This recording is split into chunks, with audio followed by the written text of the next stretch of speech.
put a smile on your face when you're moving from place to place. Good morning, good morning, morning, good morning, morning.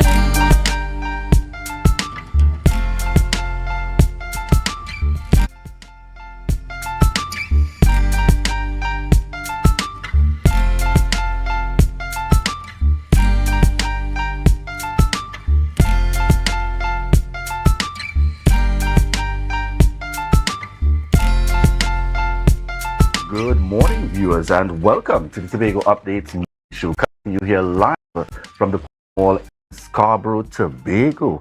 As we continue to give God thanks for life, I am Julian Skeet. And I am Adana Kambi. This is the day that the Lord has made, and we will rejoice and be glad in it.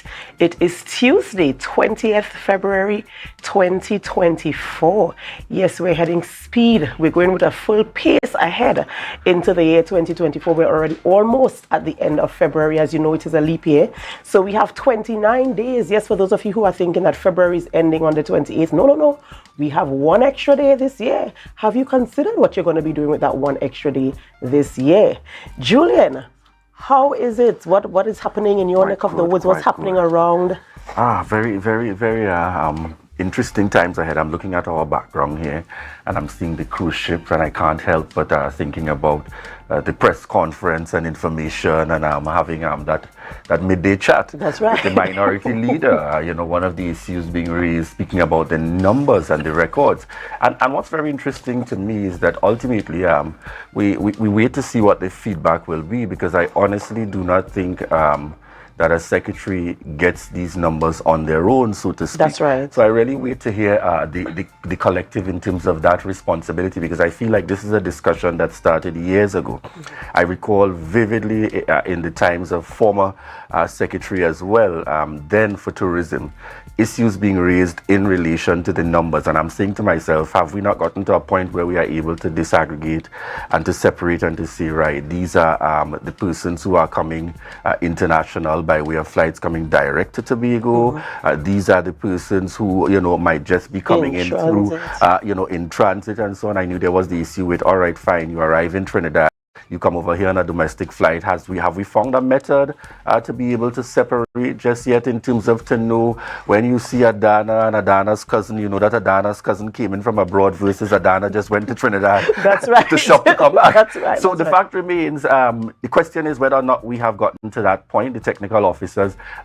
we look forward to getting those kinds of details to really begin to disaggregate, and most certainly the aspect of a cruise ship. And notwithstanding, there's the battle between whether or not someone came off the cruise ship, which might very well be a legitimate matter raised. Correct. I want to say definitely it's kudos. In fact, it's been a while since I've seen this level of cruise ship arrival island in itself. So in the mix of all of this happening, we're happy to see the positivity and the continued growth. But really and truly, I too am looking forward to see those numbers broken down just a to give us a sense of a real sense of where we are at indeed. Correct. All right, ladies and gentlemen, we're going to head on over into the news in 90 seconds. Dana, here is your news in 90 seconds for Tuesday, February 20th, 2024. The Division of Education, Research and Technology stated that the student involved in a stabbing incident at the Signal Hill Secondary School is in a stable condition and due to be discharged today from the Scarborough General Hospital. A press release reported that the school unit is working closely with the Trinidad and Tobago to implement measures to ensure student safety and prevent further violent incidents. Meanwhile, Secretary for Education, Research and Technology, Zorisha Hackett, announced that the Lambo Anglican Primary School and Scarborough Secondary School will reopen tomorrow. The schools were closed due to air quality concerns because of the oil spill from the Gulf Stream wreck. Up next, Minority Leader Kelvon Morris accused the Secretary of Tourism, Culture, Antiquities and Transportation, Tasha Boris, of lacking transparency regarding the number of tourists that visited the island in January. However, Boris defended her data, asserting that it marked one of the most successful ship seasons for the island. Morris claimed that the figures were misleading because most of the visitors tailored with carrying capacity of cruise ships, skewing the real tally of visitors at least one night on the island. The Arbitration Act number 11 of 2023 was proclaimed yesterday by Her Excellency President of Trinidad and Tobago, Christine Kangaloo. However, it excludes Section 56(3) and 4. Amendments are underway for these sections, considering exemptions for foreign arbitrators from income tax under Section 124 of the Income Tax Act. This act modernized Trinidad and Tobago's arbitration legislation, aligning the Unilateral Model Law and CARICOM Impact Model Arbitration Bill 2022. The Act aims to enhance the nation's position as a preferred center for international business, facilitating dispute resolution and enforcing arbitral awards. And that was your news in 90 seconds.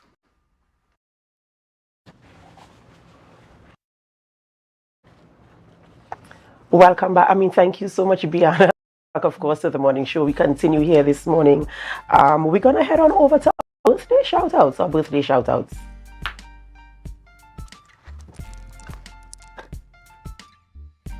And on screen and celebrating a birthday today is Amelia Giloom.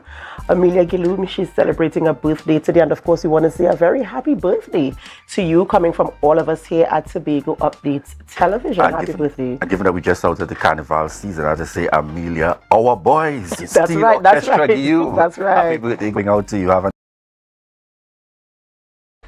Celebrating a birthday is Bashini Charles. Bashini Charles is celebrating a birthday, and of course we pray God's blessings upon your life and that you do have an enjoyable birthday and you experience and all that comes with celebrating a birthday. Happy birthday to you. Yes, and on screen here is this one. Certainly a happy 71st birthday going out to our loyal viewer, Mr. St. Lambert Williams. We're sending birthday blessings and best wishes going out to you, and this is coming from your loving wife Veronica, your daughter Gilda, and the entire family, wishing you a happy birthday. And dare I say, thank you for continuing to choose the Tobago Updates each and every day. And the commitment of our loyal viewers continue, because we also have a birthday shout out going out to loyal viewer. This household tunes in on a morning, and on screen we have Auntie Helen Simon. Birthday blessings going out to you indeed. Happy birthday. And this is coming from your loving husband and the entire Simon family, wishing you a happy birthday and continued blessings. Man himself, the end. And you know, he always has something to say in the mix. Well, today he's pausing to enjoy that birthday. None other than Eric Powder. Certainly you must know that name once you are here in Tobago. So this morning we're taking the time out to send birthday shout outs going out to Mr. Eric Powder, coming from the entire Tobago Updates family. We trust that you continue to enjoy the birthday celebrations and continue to bring us those unique selections from time to time. Indeed, continued blessings going out to you, Mr. Eric Powder. Certainly their birthday wishes going out to each and every one of you. They're celebrating with you, and we want to say thank you very much for continuing Updates morning show. At this point, we're heading into our rundown. Adana, who do we have on the rundown this morning? Yes, this morning we're having interesting conversations in studio this morning with our guests. And first, we speak with Hanif E.A. Benjamin, and he is a clinical traumatologist, youth development specialist. And a very important conversation indeed: school violence. What is the solution? So we're going to be exploring some of the solutions to school violence as we have been experiencing in the recent times. And that conversation is going to take some time because we want to get into the stuff, you know. And we also speak with Susan Sylvester Baker. She's the founder president of Trinidad and Tobago Narcissistic Awareness and Healing Foundation. And she's going to be talking about understanding the dynamics of narcissism. Those important discussions this morning here on the morning show on Tobago Updates Television, and we do hope that you stay with us as we go through these conversations, as we get some information and insight and probably some solutions to these situations that we are facing with. But before we go to a to a few people who are on the live this morning. Of course, Pearl Murray Beard, good morning and welcome. Thank you so much for viewing. Good morning to Mr. John Arnold out there viewing. We want to say good morning to you. Good morning to Saziz Ahmed. Good morning to you. Good morning Keisha Harry. Good morning, my friend there. Good morning and welcome. And thank you so much for choosing us here. I also want to say good morning to Robert McKenzie, who is viewing us on our YouTube channel, and all our viewers around the world, Trinidad, Tobago, the region, and wherever you are. Can't forget at all, I'm seeing on with us Marilyn Spence Jofi. In fact, she don't miss me anywhere I am. Anywhere she meets me in Trinidad, or even right here in Tobago, across in Trinidad. Right. She don't make joke at all. Certainly one of our loyal viewers out there, Lisel James, in the mix as well. And I'm seeing also connecting with us this morning, Ronaldo Belfont. Good morning to each and every. I want to say thank you. Thank you for continuing to choose the Tobago Updates morning show. And indeed, we look forward to continuing to connect with you as we head on into our first interview. We want to remind you that this is your opportunity to share the live.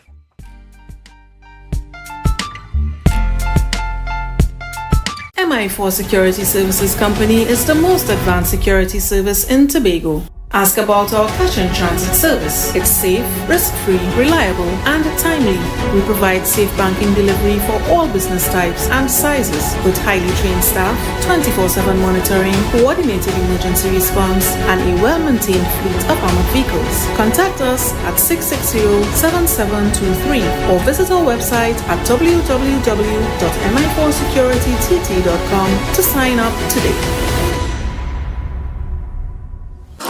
Hey, hello guys, welcome. Come have a seat. Oh, this is so stylish and I love the fabric. Darlings, you must tell us where you got your new furnishings. We got them locally at Standard.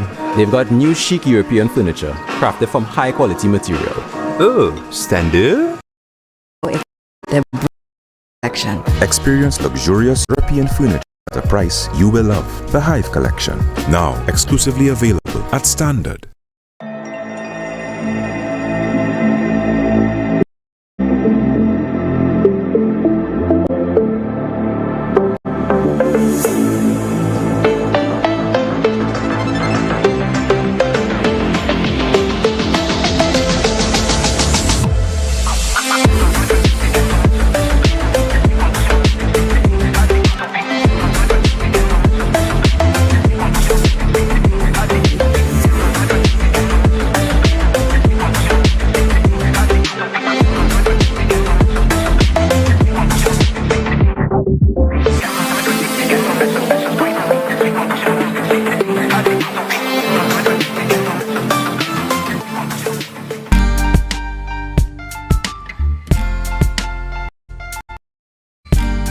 Put a smile on your face when you're moving from place to place. Good morning, good morning, good morning.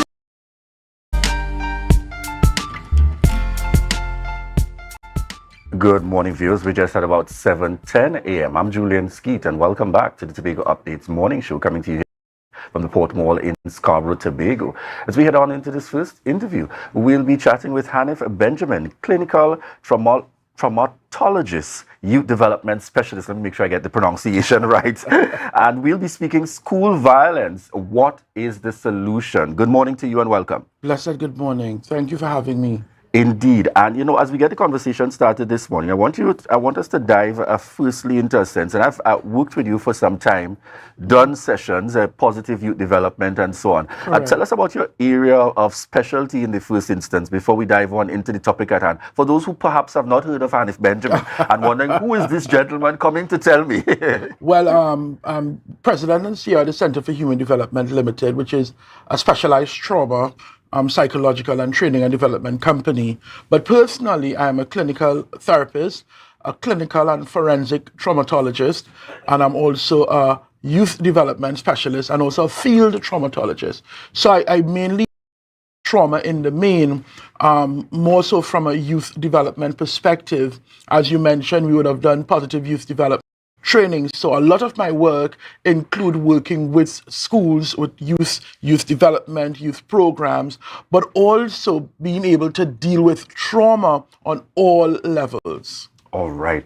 And as we touch into the topic this morning, I comparison with what I described most recently as then and now, being mischievous, being troublesome, some elements of violence is not new to our school system. Correct. What would you say is fundamentally different from then versus now? Clearly, what we are seeing in the first instance is our youth are angry. They're extremely angry. We are seeing it in the way they fight, the way they interact, the way they speak to one another, the way they sing, the way they communicate. They are angry. And I also think what is fundamentally different is that our young people, they have not found a voice to explain this anger. They themselves don't understand it. And so if they don't understand it, they can't really explain how they feel, what is going on with them. And thirdly, I believe that they don't trust the adults in the room to express, even when they can, how they feel. So in essence, our young people are literally alone. And I think that is a fundamental. Now, then we had a neighborhood, we had a community, we had church in a different light where people came home. Young people was able to talk and express how they feel to people. I don't think that has happened, and I think a big part of that, and we cannot discount what COVID-19 did to our young people. The level of isolation, the level of trauma, the level of devices. You see, they have now plunged themselves into the device where having a what they call face-to-face conversation is a difficult thing. And Julian, it is so weird sometimes in a therapy session, we're talking WhatsApp because they have not learned the art of verbalizing using mouth. So we are using WhatsApp within a session sometimes. So it means that if our young people have not found a way to voice, then the action. Our youth speak two ways and two ways only, through emotion and behaviors, both of which we are seeing very dysregulated in our school system. And the final point on this is family, right? I think we have a serious challenge with family life. We have become extremely busy because we are on the roads longer because of traffic. We are working multiple jobs because the cost of living.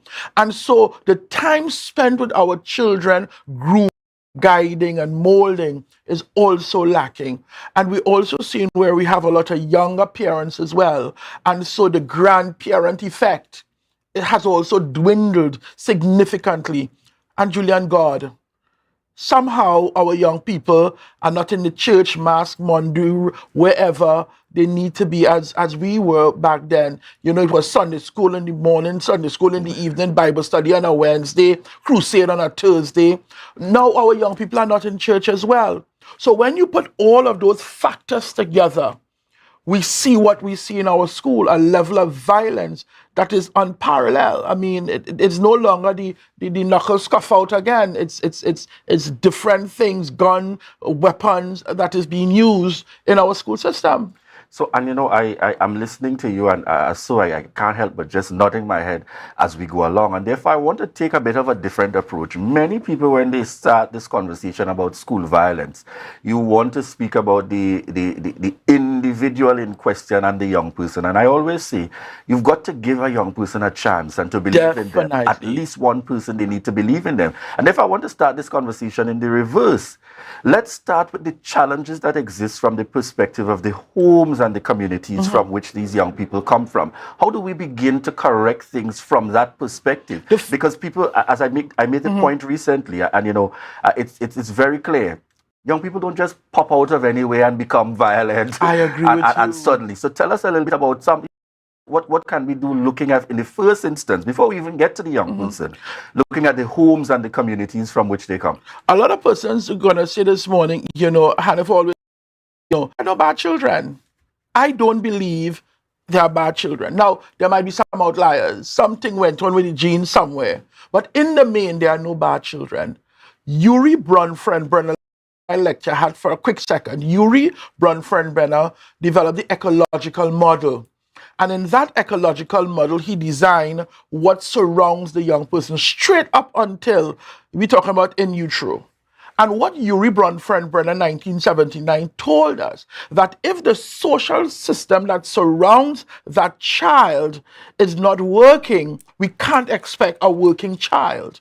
We cannot have children hungry and want them to come to school and perform. We cannot have domestic violence in the home and all night the child can't sleep and then try to understand why this child is sleeping at 9 o'clock in the classroom. We cannot have parents who don't say I love you to your child and expect this young man to show love and empathy. We cannot have fatherless homes where our children are not hugged by a father, but yet we want this young man to be a perfect guy to your daughters.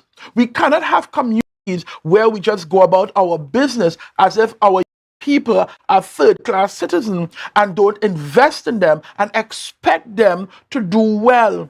You can't have a child who have never seen you on your knees praying and want a praying mantis in a school. It can't happen like that. And so what Yuri is saying, if we want to deal with our children in a positive way, the system that surrounds our young people must be working. We can't spare an expense. And that is why I lend my expertise to the Division of Education in these regards, because we must understand the system that surrounds our young people, and we must also understand the challenges that they face. Juliet, sometimes you come to work here in the morning and you dragging because you didn't have a good night, and but nobody asks the young person, how was your night? And why are you behaving the way you are behaving this morning? And we must pay attention. Allow me 30 seconds to give you a quick example. I was in a school going to a meeting, minding my business, which I don't know when it comes to young people. And I saw the police came and real drama in the school. Come on, we go lock you up. It's every Monday morning we had to come to deal with you. Coffee because they know me. I said, well, let me talk to the young people. It took me 5 minutes. 5 minutes only. The young boy opened his shirt and his entire chest was blue-black. On Friday afternoon after school, he goes to his father, right? And when he goes there, the stepmother kick him down step. They lock the fridge. He has no food. It's abuse after abuse. So every Monday morning, his social environment is saying, I am not well. But nobody's paying attention. We are paying attention to the punitive side of his behavior, rather asking the question, why is this young man behaving the way he's behaving? And if we are able to look at the social environment and treat with the environment, then we will understand. And some of the things the social environment can do from a school perspective. One, let us put things in place for young people to have activities. I was at a principal conference. The SS3 was inviting me to deliver at their conference. Powerful conference they had there. And good exchange of ideas. And one of the things I said, as a part of a child with a minimum of 3 extracurricular activities in that school. Give them something to do. Look at when these fights happen. Look at when these fights are happening 4 o'clock in the evening. These fights are happening during the school day on lunchtime. And I'm happy to report that in some of these schools, we are seeing in Tobago, the work that I'm doing with the division, some of these schools are putting these things in place to give children activities that they need to do during the lunchtime. I've also indicated that we need to do training and development, because you cannot fix what you do not understand. You learn to teach maths and English, psychology, and you didn't learn how to deal with dysregulated behavior. So we have to help these teachers understand what they are dealing with. Some of these teachers come in the environment and they are clueless as to, what is this? What is this I am seeing here? I don't know how to help this. And so again, training and development is a major thing the secretary and her team has put in place. And as you know, the kind of training I deliver when I deliver these training, we deliver. And so we are in the works to deliver some of these trainings to teachers throughout the island, because it is imperative that they understand what it looks like. And one of the things I also recognize, we always do a lot and we leave out the parents. That's precisely, and let me jump in here just to get you to answer that as well. I want you to touch as well for us, Hanif. We are in situations where we see a child reacting, and most recently we had that situation at Signal. We were chatting about that even as early as yesterday. But I want you, not just to focus on the child that was involved in the incident, but how do we also hold accountable the household and the home that child would have come from? So I can't speak to the incident itself because I know the student support services and SS3, they are on. We get to the bottom of that. But I can speak to the general nuance of how do we understand. Too often, and we take a punitive approach. And I sat in a meeting early this year with the school supervisors and some students, and I was amazed in the approach. It was very therapeutic. It was discipline with therapeutic intervention. And I think when you amalgamate the two, right, you will see change. It is not, let me come and beat you over your head, because we need to understand, Julian, why that child did what he or she is doing. We need to understand the nexus as to what may have caused this child to act the way they act. They didn't wake up in the morning and decide to act all crazy. No. And so the point you're making there, we need to invest heavily in our parents. Now we recognize we call a parent meeting and 10% of the school population shows up. And I have devised a plan. I said, listen, we need to go where the people at. They go in the church, Friday, Saturday, Sunday. Let's find ourselves there. They're in the market. Let's find ourselves there. Let us have these meetings within the communities where we can get to them as opposed to them coming to us. You remember people working. People can't take time off and all these kind of things to come in the middle of the day. But in order for this to work, we have to have a triangle effect. Triangle effect that I've designed is one where as school and teacher, we must pay attention to the school as the infrastructure and the people therein, our teachers, because our teachers are equally suffering. We have not done for our teachers what needs to be done coming out of COVID. During COVID, our teachers turned into Superman and by two because they were already Superman and Superwoman. They had to quickly put their little corner of their houses into classrooms. They had to get devices. They had to learn to do something that they were not hired to do, teach from home, right? So we need to make sure that our teachers and our school, through our principals, training and development, specialized type of counseling services, giving them the tools that they could understand. Then we have to work with the child itself, because I also believe that sometimes the parent is not emotionally available for that child for one reason or the next, because sometimes the parent is so caught up with work, whatever, and life, they may not be emotionally. So we have to give our students the legs to stand. So we need to actually give them the work, bring in the experts, bring in the people to guide them, to give them the tools that they need. And the third leg is our community. Where are our churches? Where are our mandis, our mosques? Where are our communities? Where is the businesses in our community? And this morning I call on our businesses to invest in the school, because the school have to pay somebody to come in to do after school activity. Suppose the school want to have a media program and they want to bring you in. You may not charge your full $1 billion that you will charge as an expert, but you may charge something to cover. Some businesses should be able to say to this school in my area, every month I will donate $5,000 towards your after school drive. So you see, if we use the Uri Bronfenbrenner method and we pull all the three parts together with our teachers and our school apparatus, our children and our community, we can begin to see change. But we're not doing it in a holistic manner. And I guess in some respect, I kind of like what I see at the division, because I get excited when people are excited. And when people are excited about change, and I see, student support services, they are ramping up, they are doing what they need to do. I think they're coming on tomorrow, so they will explain more of the integral part of what they are doing. And I like to see that. So the question is, and when I was speaking with the administrator the weekend, it was, how can we synergize all the pieces together to ensure that we don't waste money and we don't duplicate, by providing the services to our schools and our students that is most in need, and of course, our parents. Indeed. One of the questions I want to also look at, and if we get to the point where, and I love the fact that we're looking at that holistic, speaking to that holistic, environment that surrounds us. So it's not just about the child in school.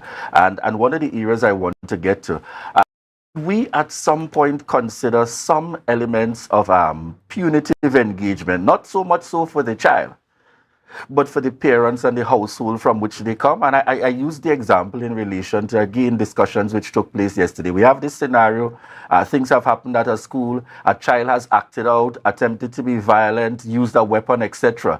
Should we not have some element of, let's make a visit to that home, happening there? And I'm not saying you're going to lock up anybody or you're going to that, but you recognize the need for that level of intervention, even if it means having some support of the TTPS, because you get to the point where you realize this child is not acting out on their own by and large. There may be exceptional cases, but ultimately, how do we get to that point so as to hold the parents and to hold those who have that direct responsibility that sometimes take it for granted because they're doing the wrong thing at home, you know, but in their mind, you're saying, they're still hoping for the best to be exemplified out there. How do we hold them accountable and just give them that, you know, as we would say a long time, a little shake up to recognize, hey, the actions you're doing here are really impacting the life of your child? Very interesting. I don't want 2018, and before that, the Children's Court came into being, a powerful tool in our youth in Trinidad and Tobago. And in that apparatus, we have something called a peer, the peer program, right? This is a perfect scenario, and I have made the point, and I'm making the point again to the leaders of the judiciary that more needs to be done in relation to that peer sanction program in every school. Because the way I remember the program being set up, a teacher can refer a child to go before that peer. And what this does, it takes away the punitive measure from the action and it becomes rehabilitative. It becomes restorative. We want to restore. We don't want to lose a child because I don't know if Trinidad and Tobago don't understand. Every time we expel a child, every time we lose a child, put away your money because it's jail, it's negativity, it's they can't add value to society. We don't want that. We want a child to be able to grow and develop value to society. So what you're talking about there is powerful. Definitely the home should receive serious intervention. The Children's Authority should already be involved, right? The student support services, I know they are already involved. The specialist like myself was called in to be involved, to find out the trauma. So I will go deeper into what. And once we find out what is going on there, we create a plan. But the plan, Julian, the plan is not always coming together holistically because our agencies doesn't always work together, and that is one of my major challenges, the siloed effect. So you could imagine how if the synergistic approach is applied here, and this child or these children go before our youth court, right, and we start to provide services because sometimes a parent need help, but they don't know how to get the help. They need the experts to guide them, and that is what the youth court is designed for. That is what the family court, not to lock you up and throw away the key and to make you seem as if you're a bad parent, but to say, you know what, mom, you know what, dad, we recognize that you need help than average. Let us help you. Not from I'm a big stick person come beating. Parents go through too much already. And we engage with the system through the court, the Children's Authority, and all of these people without putting negative labels on them, and we provide the guidance. Once this is done, you will see the changes because we are all going to be working together. Get in there and find out what, because every fight we see wasn't born out of an immediacy. Correct. It was brewing, it was growing, and no put a stop to it. Correct, indeed. And viewers, at this point, we're going to be heading out to a quick break. Don't worry, we are coming back with Hanif Benjamin, and certainly what we're hearing is things that we're very pleased about, and also happy to hear that most certainly it's not just if I know the gentleman any at all from my engagement with him, currently engaged and also providing support. So kudos also going out to the Division of Education, Research and Technology, Secretary Hackett, Assistant Secretary Kerr, and Administrator Baker Henry, and the entire team there for really seeking the kinds of intervention we need And as we say, not just resorting to the holding the individual accountable. As I always say, I believe in young people. I believe no matter what, no matter the circumstance, and I always make the point, we can't rely exclusively on the home anymore. Young people just need at least one person to believe in them. So if you're out there, whatever you're doing in the mix, remember that you have that responsibility, not just for your own, but you believing in one other young person. You might be that sense of hope that encourages them to continue to do good. We're certainly going to be right back to continue the conversation with Hanif Benjamin as we speak school violence and the solutions forward. But at this point, we want to remind you viewers that this is your opportunity to share the live, share the live, share the live.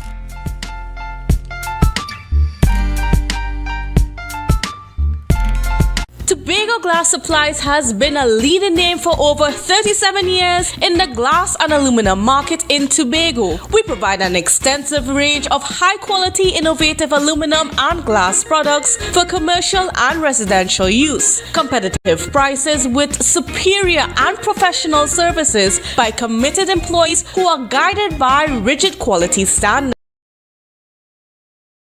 Manufacture and installation of glass and aluminum products that are essential to today's homeowners and the business environment. We are engaged in marketing, sales, and installation of a variety of products. These ranges from windows and doors to necessities such as mirrors for homes and vehicles, designed and manufactured in-house or imported.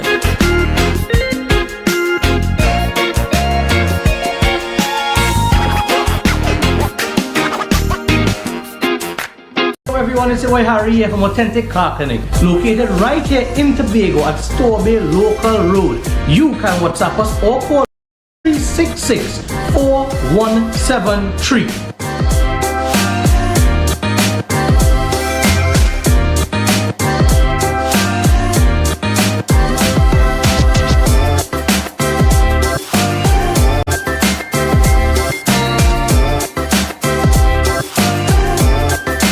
Your destiny. The best way to predict it is to create it.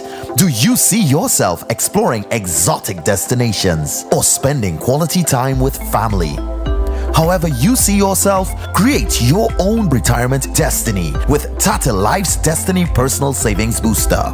Choose from one of 3 investment options with guaranteed minimum investment returns to secure a monthly retirement income for life, with the option to choose your retirement age.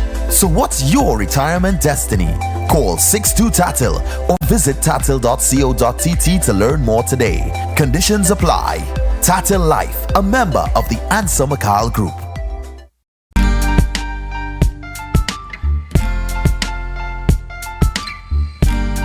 Put a smile on your face when you're moving.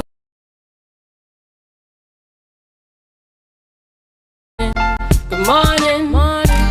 Welcome back to the morning show on Tobago Updates Television. I am 7:35 a.m. and we continue conversation with Mr. Hanif Benjamin, and he is a clinical traumatologist, youth development specialist. That conversation that we started with Julian earlier, it's a very important conversation. School violence and what is the solution. We've been talking about the issues. We've been focusing so much on the issues and not about getting to the root of the problem and providing solutions from grassroots. We oftentimes wait until a situation is escalated and then we try to blame somebody. Correct. Or we try to punish somebody, or we try to apprehend somebody, and we don't go into what the problem is, where the problem stemmed. And we spoke about that in the first segment of this conversation, and you touched on so many issues that we take for granted. Mm-hmm. You know, we take for granted that something probably happened at home, why this child is acting out in school. The teacher does not know how to deal with this. You mentioned that teachers had to adapt and do things they were not paid to do. A teacher was not paid to deal with a disruptive child. When a teacher goes to UE or wherever they get their degree, it's about education. Correct. So they're not equipped with the skills to deal with disruption in the classroom. And so, of course, what to do is punish, because we grew up with spare the rod and spoil the child. So we want to be aggressive and we want to, So we also want to talk about the type of training, because we talk about corporate having to come on. And we always talk about on this program that is a cooperative effort. Correct. No man is an island. No situation is isolated. And so we need all hands on deck. We spoke about going into communities, going into homes, going to churches, everybody coming on board. But what we want to talk about is what type of approach, what type of training these professionals now need to have to be equipped. Because when corporate comes on, what are we presenting as a package for training? What areas do we need to touch on? How do we equip our teachers? How do we equip our students? How do we equip our parents to mitigate these situations before they explode into what they are now? Well, you're speaking on so many powerful lines there. And let me just back up one sec.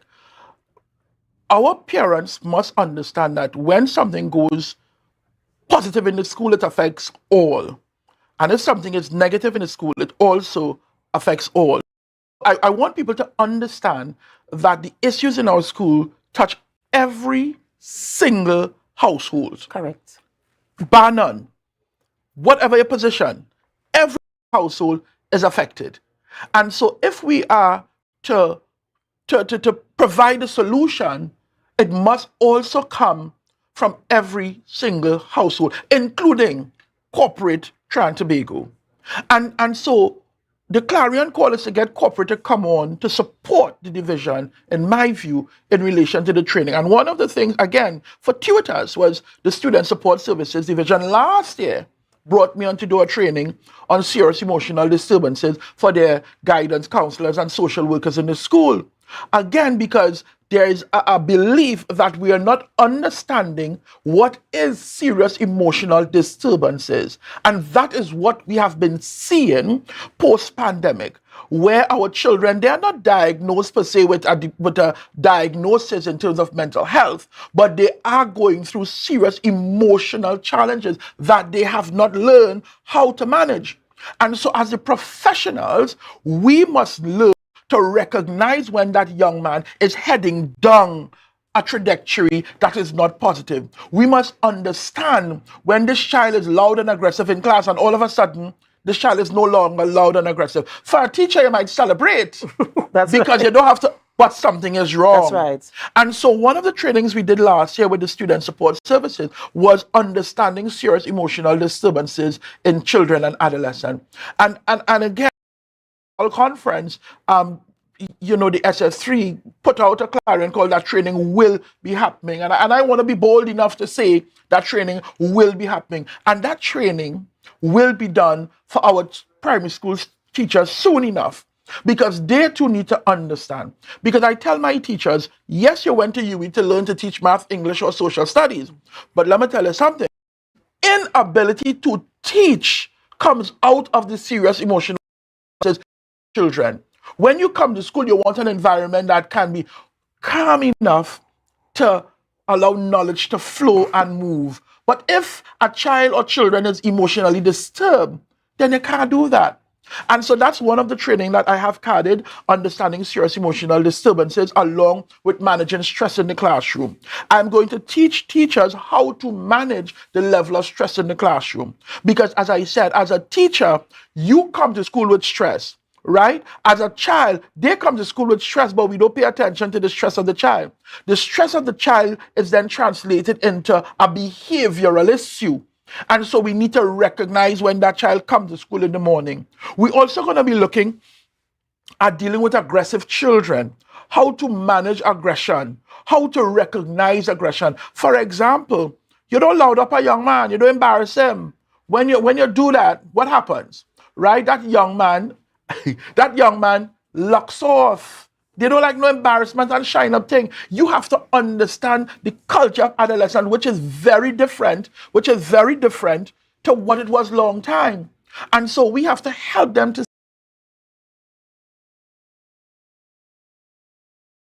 Right? I would like to ask a corporate sponsor this morning to sponsor that training. Positive youth development for the teachers. Yes, because corporate is going to want that same young person. So they got people like that employed in the establishment. So we have to start preparing them from now and giving them the support. If you call businesses today and you ask them to explain to you the challenges they're having with young people in the workplace, I can just imagine. It is a mirror of what was going on in school. So if we don't address it there, it will translates that's right. into your business place. Of course. And so we are calling on corporate to say, you know what, let us get, that powerful positive youth development training, change the paradigm in terms of how we see and treat with young people. I also have a powerful program called Parenting from Love, because I hate the term, you're going to parent class. It makes you seem as if you're a bad parent. That program as well works with child and parent. So we help rebuild home. So you identify children, because trust and believe. If a challenges in school, there's also challenges elsewhere that needs to be addressed. And so we need to examine and through that Parenting from Love program, which I will also put on the table, we can the challenges. We also have to understand the social support that is surrounding our parents. Why are they absent emotionally? And that is going to be a critical conversation that we're going to have. And those are some of the powerful training that we have lined up. But again, if we want to fix the issue that is affecting all, then all must be part of the solution. That is so true, because what I'm saying is that, we tend to wait until something has happened. We're very reactive. And I like the fact that now we're seeing, listen, we have to be proactive. We have to know that situations exist. We have to know that people have issues and situations that they don't speak about. You mentioned in the first part of the interview, sometimes when you're doing counseling, it's WhatsApp and they're sitting in the same room. They no longer know how to have face-to-face conversations. This iPad have their handwriting on it as well. Because they will prefer to write what they're going through. They could explain what they're going through text lingo. And until I'm able to get them to a place where they can verbalize how they feel. Let me tell you something. When I'm doing assessments, I give parents the same assessments as the child. So for example, I'll just use PHQ-9, which is a depression inventory. The child would score, and I will give the parent to score the same in separate rooms. Almost 90% of the time, if the child is scoring 3s on one end, the parent is scoring 0. So it tells me as a clinician that as parents, we are not understanding the serious emotional disturbances of your own child. Therefore, when they act out because of the serious emotional disturbances of your own child. So therefore, act out because of the pain they have been stirring internally and is unable, because if you what I'm going through, and it will come out somewhere. Somehow, yeah. One of the powerful things I also propose to introduce, which we started, as a matter of fact, at the same Signal Hill School last year and early this year, is mindfulness and restorative justice as a circle. We need to repair, but in order to get the mind right, when we come to school in the morning, everybody's chaotic. Sometimes even teachers flying in at the handle to start class at the minute, the children running in late, and everybody's chaotic. And throughout the world, we are hearing and we are seeing research where schools are using meditation and mindfulness, where we have a moment just to bring it down. When we bring it down, you set the tone for your school. And that is something that we need to introduce, even in the workplace. Because we rush in and we just do what we need to do. But we need to be able to bring the mind down. And I had a session with these students. I light the candle, I put on the music, and 10 minutes, snore as if it's midnight. Because the children were so calm. One child said, you know how long I feel this way? To remove the anxiety from their body, from head to toe, through guided meditation. They said, I have not felt this way in forever. They said, so what you do to me? I'm feeling strange. Because they're not used to being calm. They're used to everything being hectic and topsy-turvy and having to deal with so many things. All day, every day, your body is just going at that rate. It's damaging. It really, really is damaging. And I'm so happy that we're having the division and, the stakeholders are coming on board. And I want to make a call. And make a call to corporate society, corporate Trinidad and Tobago to come in our young people. And trust me, it's not just for them. It's for generations to come, and it's also to establish further your own business. So let us make that investment in them as we move forward. We all need the support because we want to have a better society, a better Tobago, a safe space, a clean space, a space where we are calm, where we can relax, where we can feel comfortable to know that our children are, where they can express themselves, feel understood. So let's provide the support that they need. All this training is soon. So I want to encourage parents, however you can be a part of it, to be with the children, or the persons who need make a plea that you make yourselves available for the training. Accept the training because we want to move on from this position. We do not want the media and have to be speaking about schools, violence at home, misunderstood young people, children into institutions where they should not be kept. So we really need to come together to ensure that we get this done. In closing, Hanif, how do you want to move forward? What do you want to tell our viewing audience, both parents, teachers, just viewers who are interested, corporate society, as we move forward with this situation? Listen, we are in a difficult place. We have to treat with the insurgents now. We have to treat with the ones that have gone, and we have to treat with before. And so we need to come together holistically, everybody, to really figure out how to treat with our young people, not from a punitive perspective, but more from a youth development perspective. Every child has the spark, the ability, the impetus to do better. Whether that better is at sports, math, English, woodwork, chemistry, whatever it is, we the adult need to harness in those young people the ability and the willingness to do it, because they may not be getting it in their social environment. So we need to help create a social environment where they can thrive and develop, so that they can add value to Tobago, they can add value to society. And in order for us to do that, we are calling on all. I believe the division is doing an awesome job to push this agenda. And I also wish if corporate Tobago also come on board to assist, because we all need the help. That's right. And a better Tobago will be the results of this coming together. Ladies and gentlemen, we've been speaking with Hanif Benjamin, clinical traumatologist, youth development specialist. We've been talking about school violence and the solution. We've spoken about so many different things, and I do hope that you join with us as we work towards ensuring the violence in school ends, the violence at home ends, and that we have a better Tobago for all.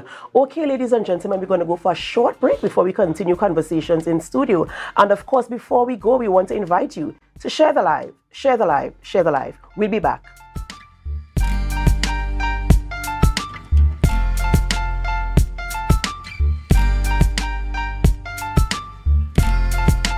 Inner Health, number 13B, Portmore, Scarborough, Tobago, with over 25 years experience offering services in and not limited to microscopic blood analysis, reflexology, and the sale of a wide range of organic herbal products used to supplement thyroid, lymphatic, heart, kidney, and brain health, and the male and female reproductive systems. Come and chat with us. Remember, your health is your wealth.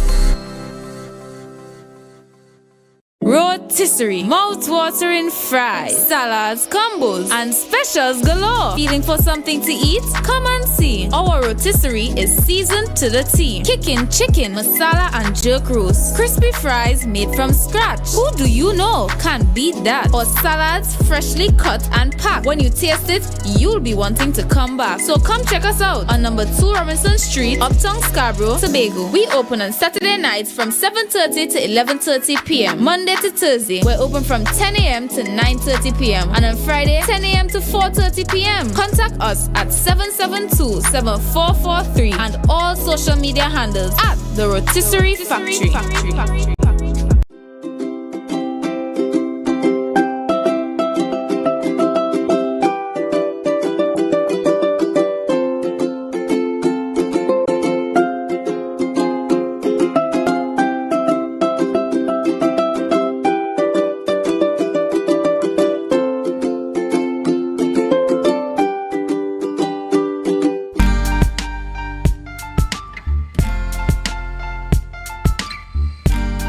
Put a smile on your face. when you're moving from place to place. Good morning, good morning, morning, good morning, morning.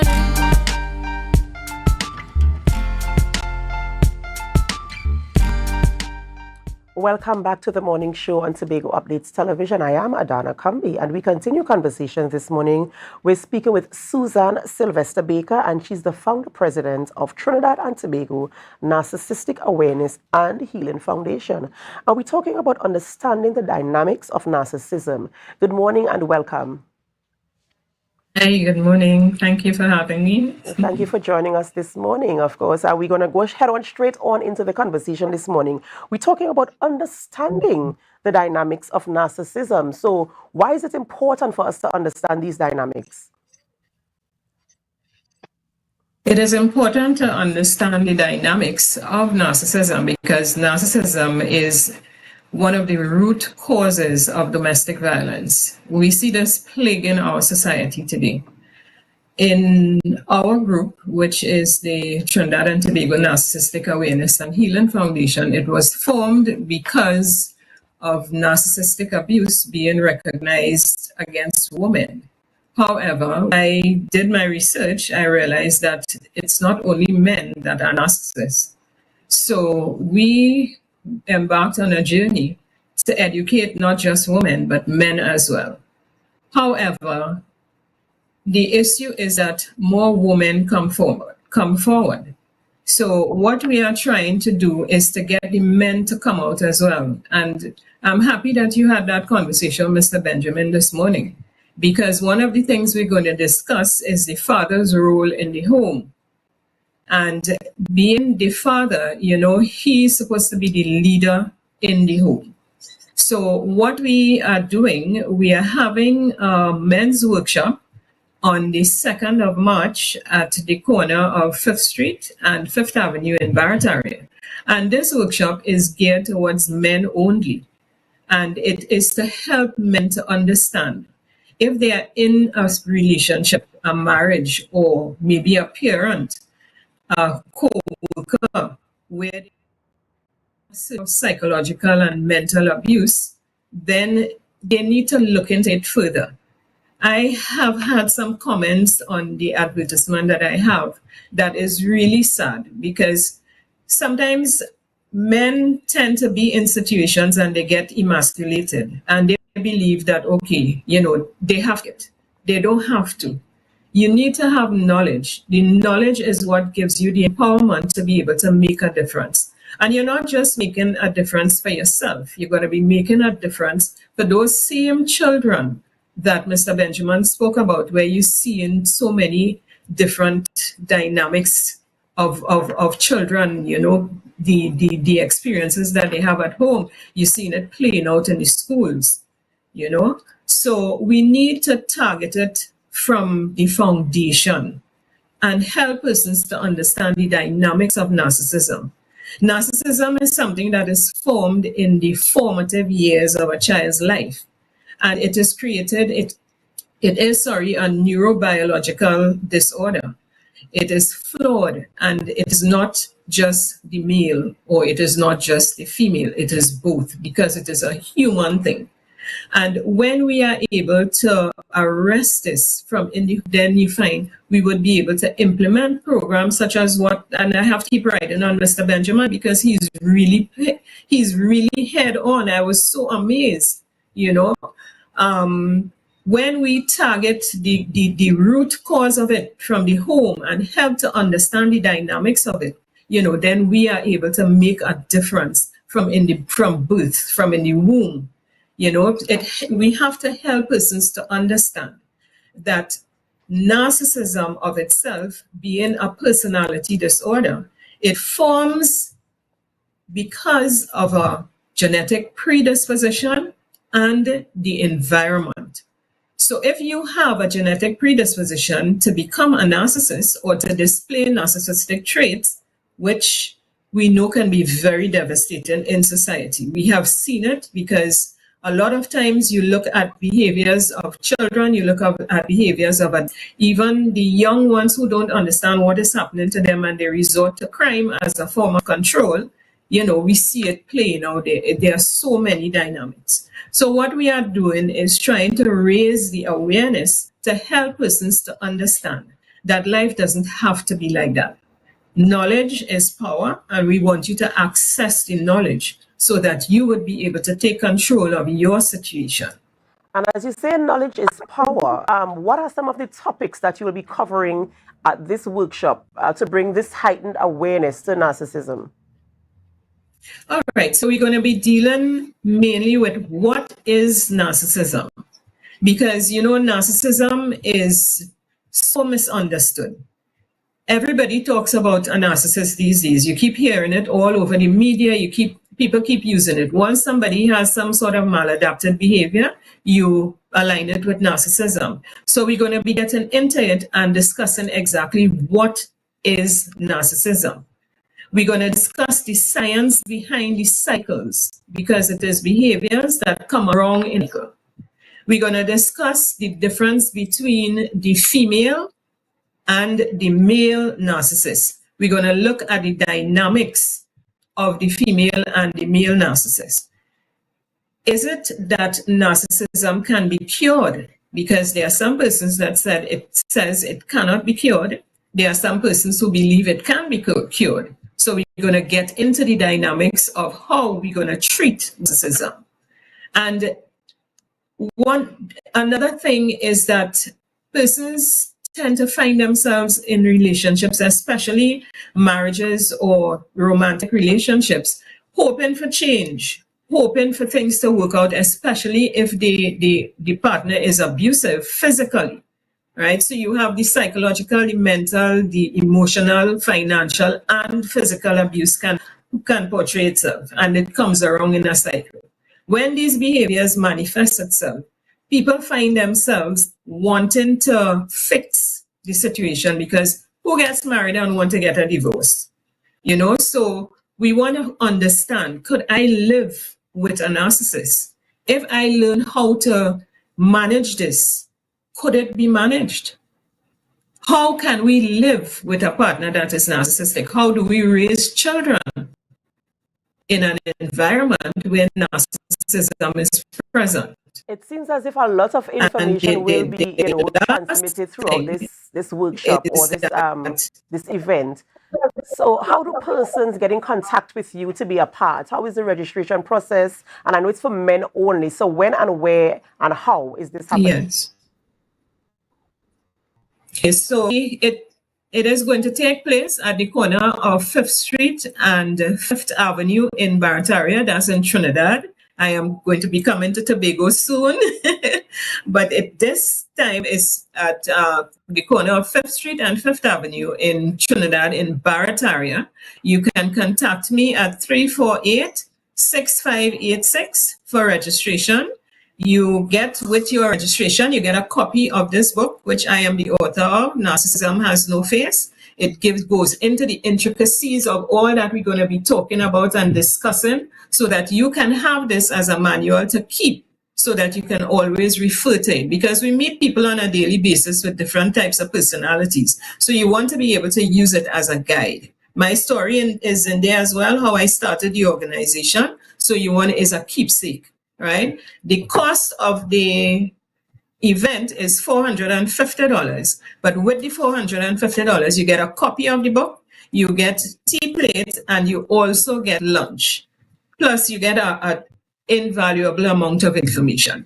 So if you want to contact us, you can go to the website, www.ttnahf.org, or the better thing to do is to WhatsApp me on 348-6586. Thank you so much, ladies and gentlemen. We've been speaking with Susan Sylvester Baker, founder, president of Trinidad and Tobago Narcissistic Awareness and Healing Foundation, talking about an upcoming workshop taking place there in Trinidad, and we're inviting all men to participate as well to get the information and be equipped.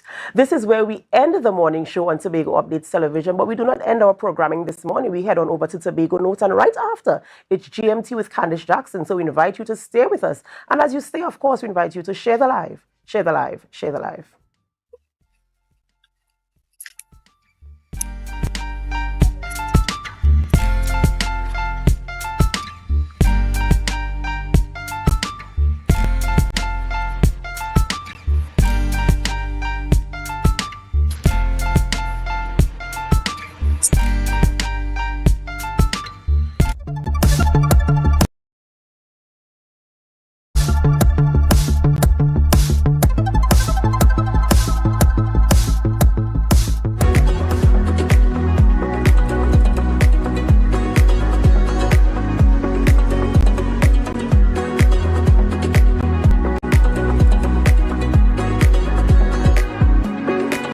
layout of the house is like 2 bedrooms, a toilet, the room, kitchen. The size is like 11 by 10, bathroom like normal concept. Have a living room, a dining room here. I say completion of this building, so we have about 2 weeks then max. We're doing a cladding on the outside, the inside is a fire rating board, gypsum ceiling, right? And normal tiles and stuff on the ground.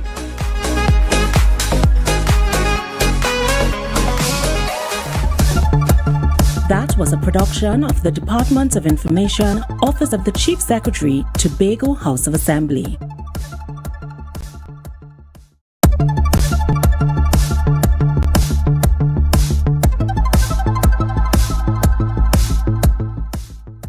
So what was this green paper all about?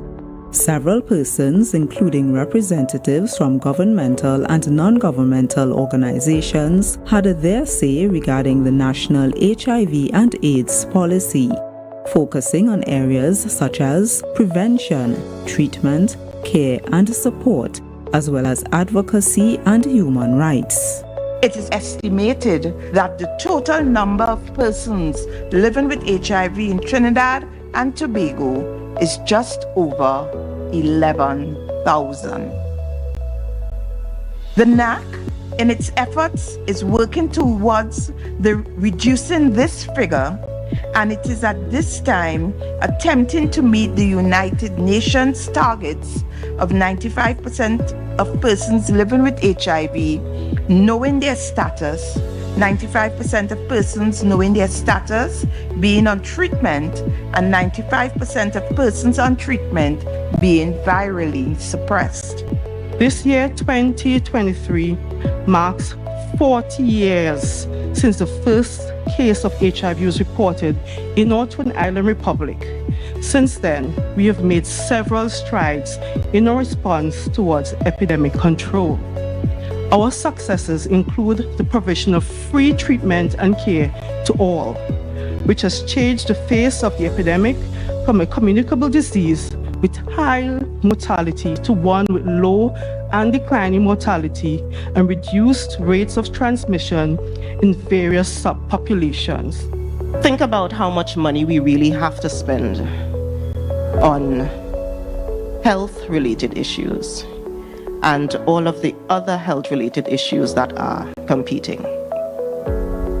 Think about the time that it will take to try to separate HIV-related stuff and do that separately versus possibly having a model that is more incorporated and inclusive. Think about the stigma and discrimination that still exists and how us trying to put a focus on HIV and AIDS may actually be adding to that stigma and that discrimination. This consultation was spearheaded by the National AIDS Coordinating Committee. It's the third public stakeholder consultation on the National HIV and AIDS policy. That was a production of the Department of Information, Office of the Chief Secretary, Tobago House of Assembly.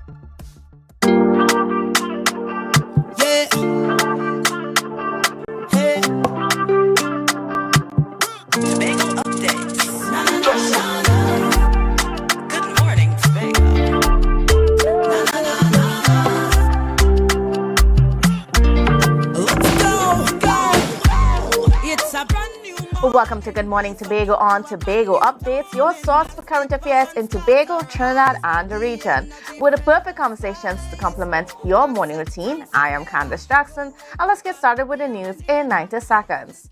The Division of Education, Research and Technology stated that a student involved in a stabbing incident at the Signal Hill Secondary School is in a stable condition due to be discharged today from the Scarborough General Hospital. A press release reported the school supervision unit is working closely with the Trinidad and Tobago Police Service to implement measures to ensure student safety and prevent further violent incidents.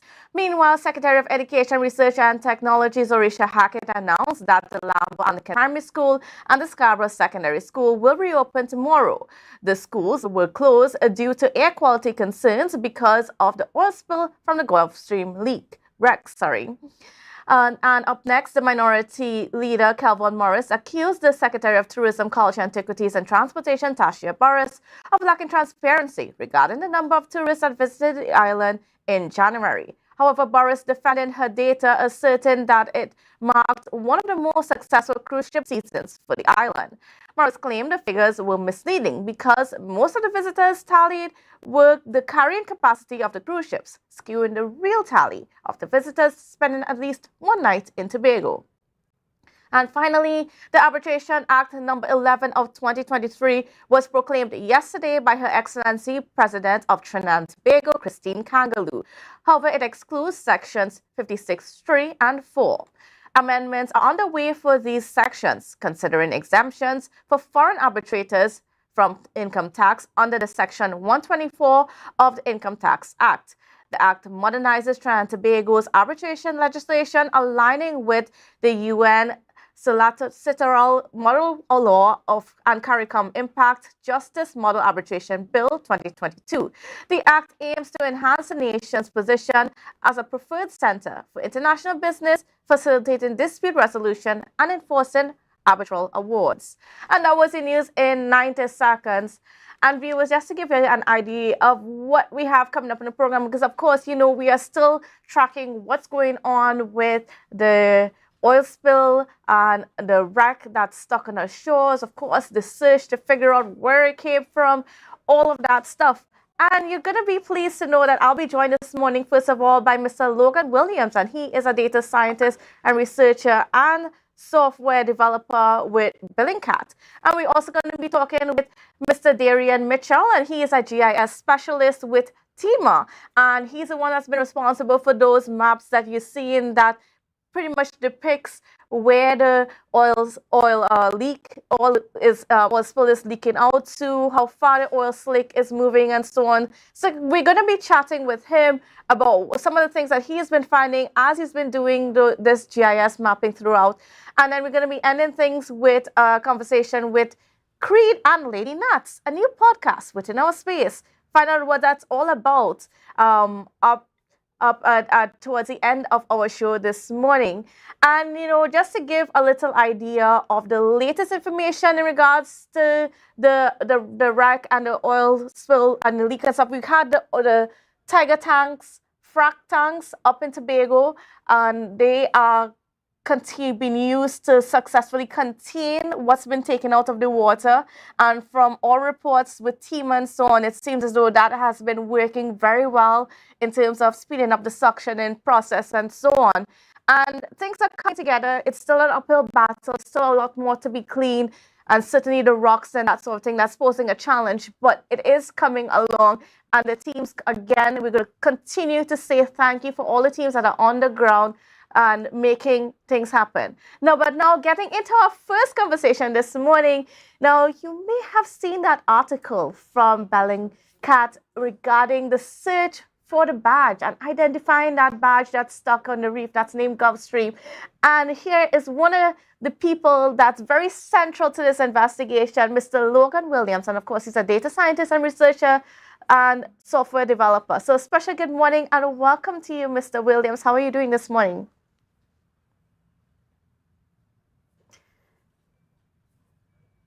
We seem to have some audio problems. I'm not sure if you're still muted on your end.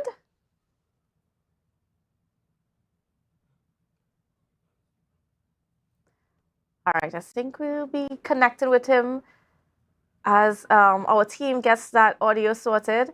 But yes, if you've seen this article that pretty much details what it took to identify the vessel, and this information was released just last week, and it's quite in depth, some of the research that has been going into trying to figure out first of all where this badge from and what Bellingcat and Mr. Williams and his team has been doing was been able to track the previous ownership of the vessel, match some of the physical features to what they know that are existing within our space, and so on to sort of identify things. Okay, so I think we have Mr. Williams back on. Good morning and welcome to you, Mr. Williams.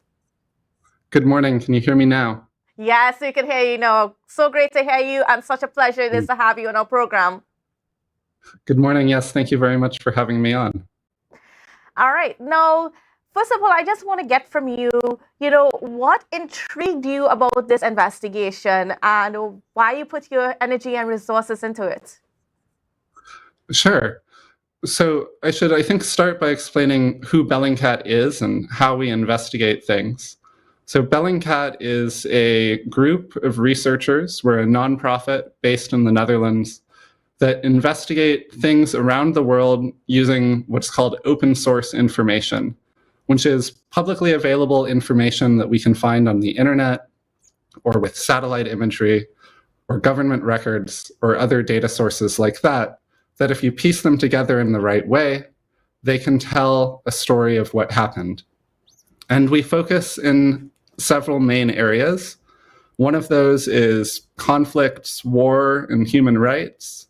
And another one of those areas is the environment.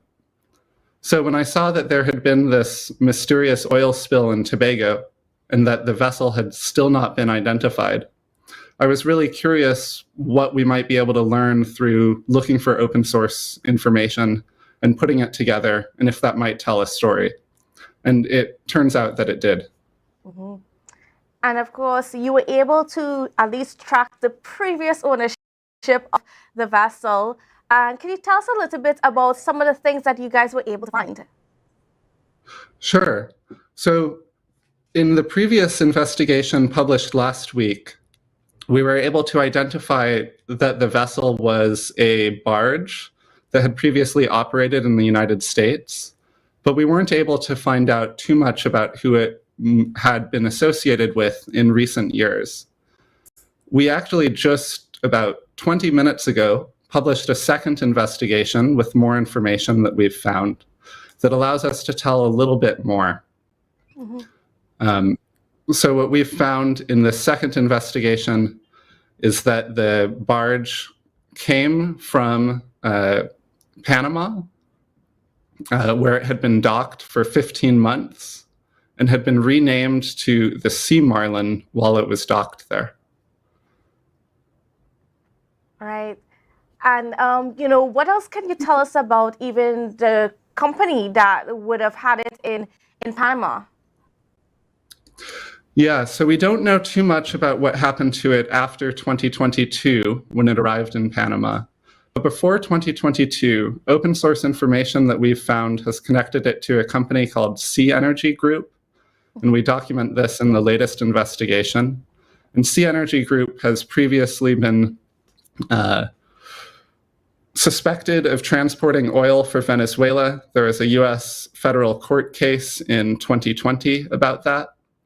But after this vessel went to the port of Amoy, Venezuela, where it was docked up at a shipyard there, we don't know if it still has any connection to Sea Energy Group. So we're not able to say anything about the companies it might be associated with recently, but we have put together new information showing when it first started operating in the Caribbean. And there was also some information that you shared even on the original article about just the connection might be to possible illegal fuel trading that has been plaguing our region and, of course, other parts of the world. Has this been something that's occupied your attention at Bellingcat? Yes, it's something that we've been looking into in this investigation. And of course, we're not able to say for sure that anything illegal happened, and we're not alleging that. What we do see when we look at the path of the Solo Creed and the Gulf Stream as it made its way on the ill-fated voyage was that there was a 13-day period of time when the ship turned off the AIS system that transmits the location of the ship. This is an essential part of any ship because it makes sure that other ships know where you are, and it keeps the waters safe for other mariners. It turned it off for 13 days, and then when it turned it back on, it was 375 kilometers away. So that's a distance that normally takes about 3 days to sail, and we don't really know what the vessel did during that 13-day time period. And I know you have access, of course, to some satellite imagery. Could you just give us some insight into what was some of that imagery telling you?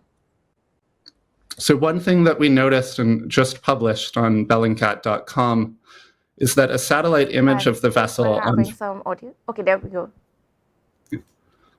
Apologies. One thing that we noticed in satellite imagery and just published on bellingcat.com is that the vessel on February 3rd already had a significant oil trail coming from it. It was actually already 40 kilometers long of a thin stream of oil. So we think that this might indicate that it was already leaking as early as February 3rd. And then we also discovered an image that appears to show it capsized, the Gulf Stream capsized, on February 6th. So we think that it might have already had its incident and capsized prior to showing up on Tobago shores on February 7th. And, when you all discovered some of this information, what was the reaction of your team in-house? Yeah, the team was enthusiastic. One of the really nice things about the way that we work is because we work with publicly available information, we're able to work with all kinds of people. We don't have to keep secrets as we do investigations. So we worked on this with Bellingcat's Discord community, which is a community of volunteers that are good at finding things on the internet and that have an interest in particular areas like shipping or the environment. And the community came together and we were able to piece together this information. What was also interesting, as part of your investigation and as part of the attempt to identify the vessel was even just the work that went into even the establishing the 3D models and that sort of thing. One of the things that the divers said to us as they went down and they were trying to figure out this vessel and what it is and all of that sort of thing was that the superstructure of the vessel, where the captain's quarters and that sort of thing may be, that appears to be gone. From your research, do you think that was either cut off or prior to its voyage or prior to this whole incident, or might have broken off as well when it came into, share with us some of your insights.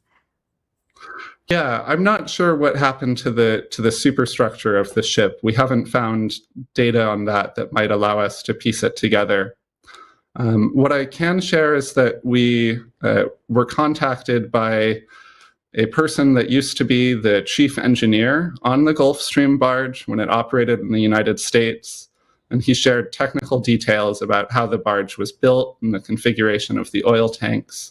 And we have been able to get that information to surveyors working on the cleanup effort on the ground in Tobago. And then what can you share with us in terms of the capacity of the vessel? I don't have the figures offhand. So I apologize. I don't want to quote an incorrect number. That's fine. I mean, but what you presented, though, it's very comprehensive, and certainly we appreciate this information as we are here still trying to figure out a whole lot of this mystery and trying to piece it together. And I mean, as it's clear, there's a whole lot of missing pieces, even from what you guys have been able to find. And it suggests that perhaps this whole situation was part of those ghost fleets that we've been hearing about that's been going on around the world, I would say. Yeah, what I think this highlights is some of the areas that ships can slip through the cracks in the international systems of accountability and registration. What we've seen, of course, is that this barge, the Gulf Stream doesn't have an IMO number that has been discovered. And the reason for that is that the IMO does not issue numbers to unpowered barges, only to boats that have their own motors. But of course, that can be an issue if that unpowered barge has an incident and the tugboat that is associated with it vanishes. And that we've also seen that the use of flags of convenience, places where ship owners can register their vessel that don't have laws requiring that information to be public or requiring the owners to be identified. And then often it is the case that these vessels that are opaquely registered, that hide what they're doing, they're old vessels, and they maybe haven't been maintained super well. And the Gulf Stream was 48 or 50 years old at the time of the incident, which is quite old for an oil tanker. The information we have from the chief engineer is also that it used to be an asphalt tanker, which required heating and cooling the cargo repeatedly, which produced further stress and cracks in the hull of the vessel. We don't have information about whether that contributed to the accident, but it does show the need, I think, for more regulation, especially about maintenance and certification of ships. Because if a ship has an accident anywhere, that affects not just the country it's registered, but all of the countries around it. And that was certainly something that came up in some of the research I've been doing in terms of, how we even treat the flags of convenience.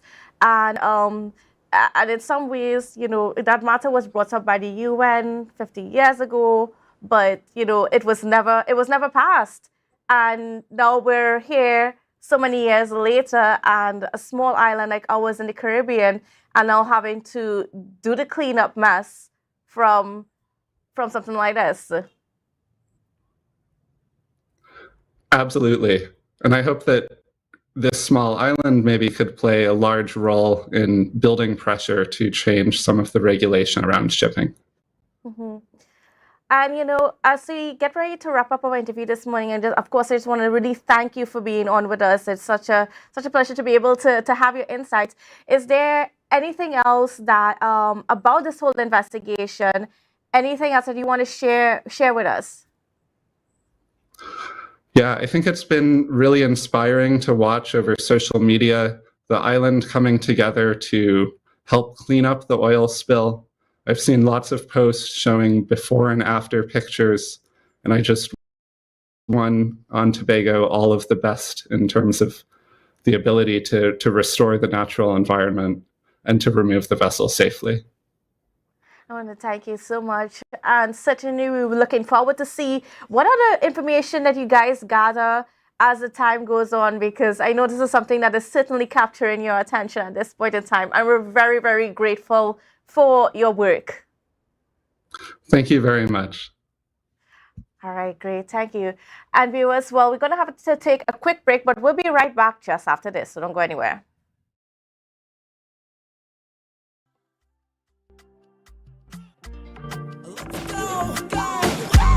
It's a brand new morning, rise up to a brand new dawning. As the passion start to rise, the energy filled us.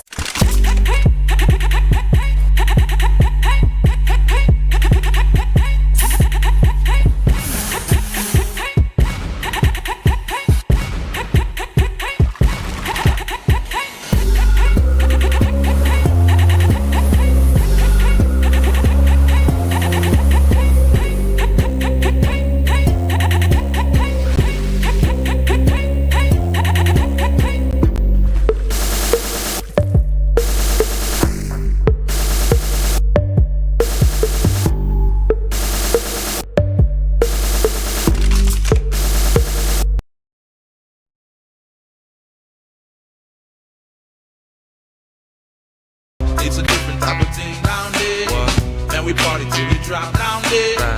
With a lot of pretty girls down there. Down in Tobago. Everybody only worrying. Never ever worry. Don't mind how things looking hard. I tell them never ever worry. If your life can't get damaged bad. I tell them never ever worry. What I'm saying is true. So just consider, Tatil is always right here for you. I tell them never ever worry, don't mind if life make you sad. I tell them never ever worry, if your house get flooded out real bad. I tell them never ever worry, what I'm saying is true. So just consider, Tatil will always be here for you. Never worry about a thing. Tatil, where people are people. You know what I mean. Jimmy's Holiday Resorts has 1, 2, and 3 bedroom, fully self-contained apartments located at the heart of Crown Point. Minutes walk to the popular beaches, restaurants, bars, and the airport. Enjoy our amazing amenities such as fully equipped apartments, complete with Wi-Fi, AC, TV, and a pool, and a mini-mart on the compound. Call 639-8292 or 8929. Jimmy's Holiday Resorts is your family's home away from home.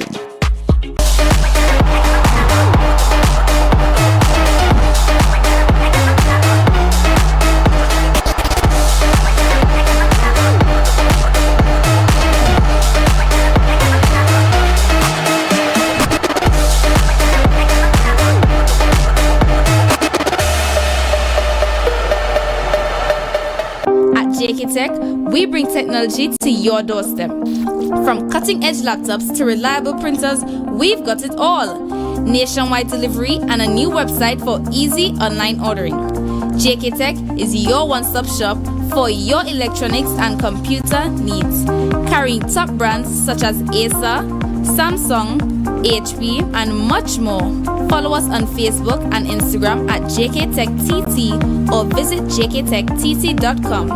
Quality tech is just a click away. JK Tech. Evaluate your shopping experience, your tech, your way. Call or WhatsApp 383-2651. Shop smart, shop JK Tech.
Tobago on Tobago updates, viewers. Now we are still continuing our conversations about what's been going on with the wreck and all the science behind it and that sort of thing.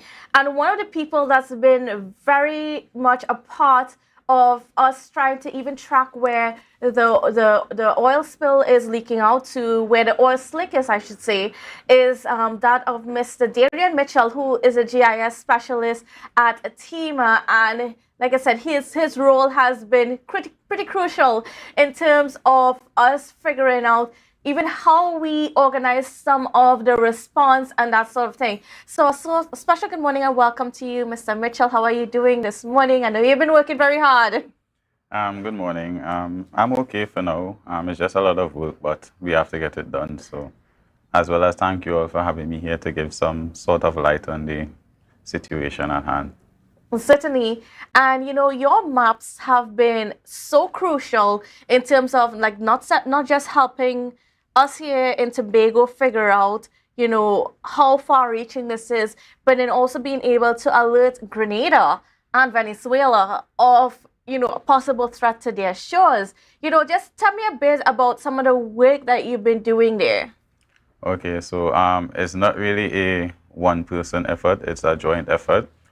Some of my colleagues from the ODPM as well as the IMA, all GIS specialists or GIS officers, will be using satellite imagery to track the oil slick, because the comparison of the slick, the contrast of the slick to the sea surface is it's easy to identify, especially if you do ground truthing, which is going out on the ground to compare what you see on the map or the satellite image to what is really there. So we do come together, we share information, and then we do reports, we do analysis, and then we produce the finalized products. What is the latest map of the situation right now? Before I go to the latest map, I would give you the progression of the slick. So if they could just share the screen, I would just give you the maps in sequential order. All right, so this would have been the first day we identified the oil slick. The main focus that day was actually on the overturned vessel.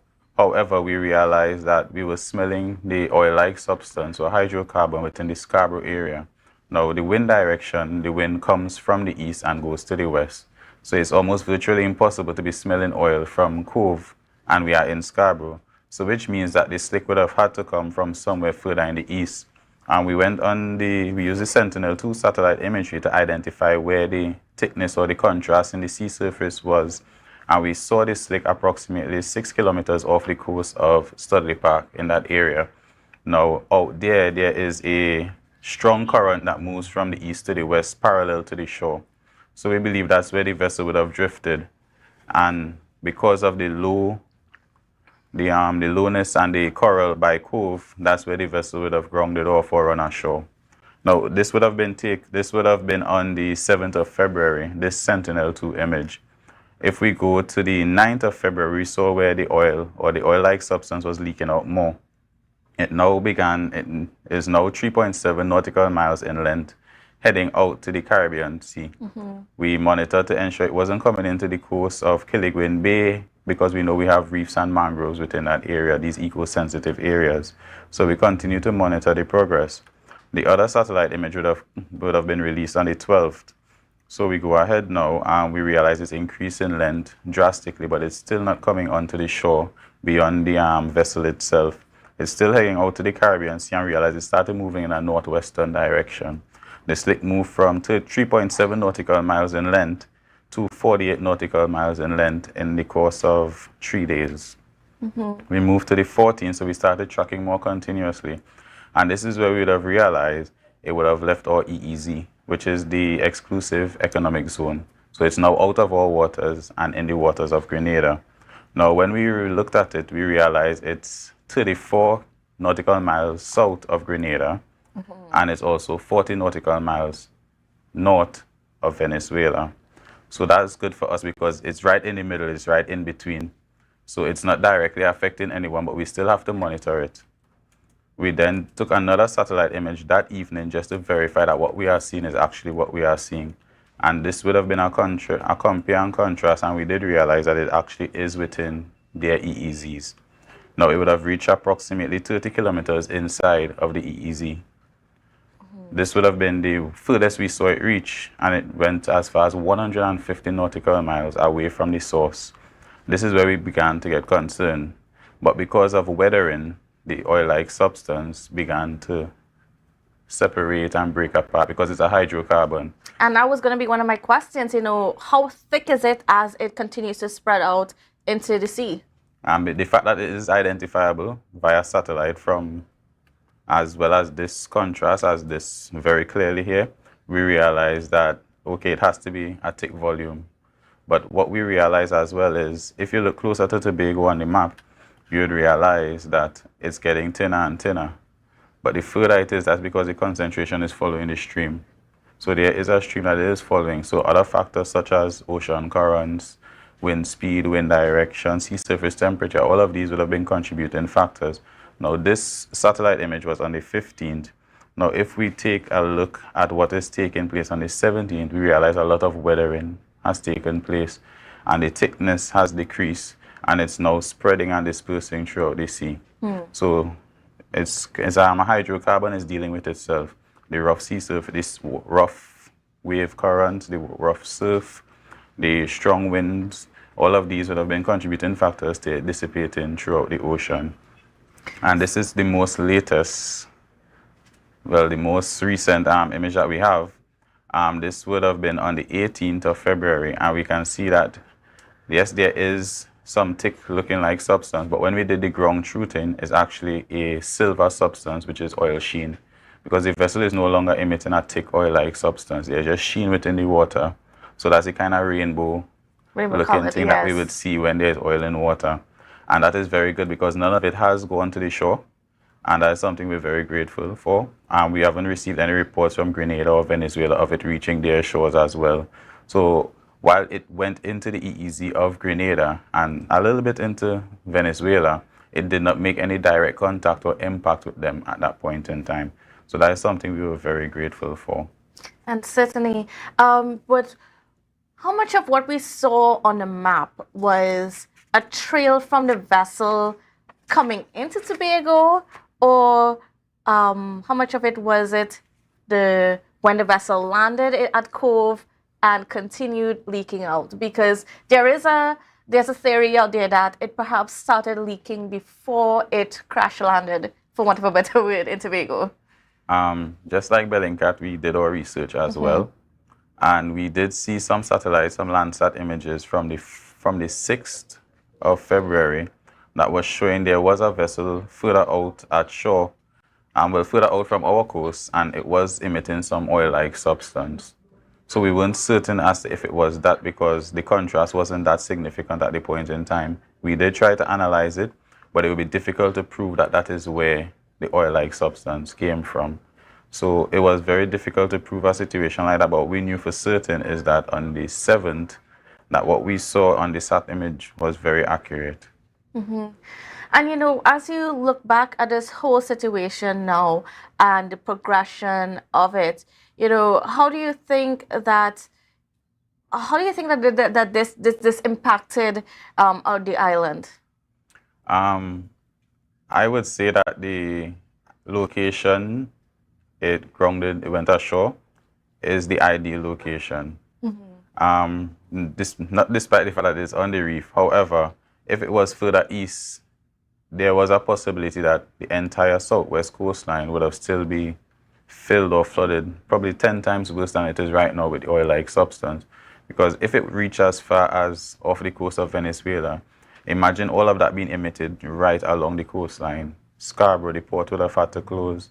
More schools would have been closed, business places would have been closed. So there's a lot of socioeconomic factors that we also have to take into place, as well as there are a lot of eco-sensitive areas along the coast, like the mangroves, the reefs, turtle nesting sites, where fish breed.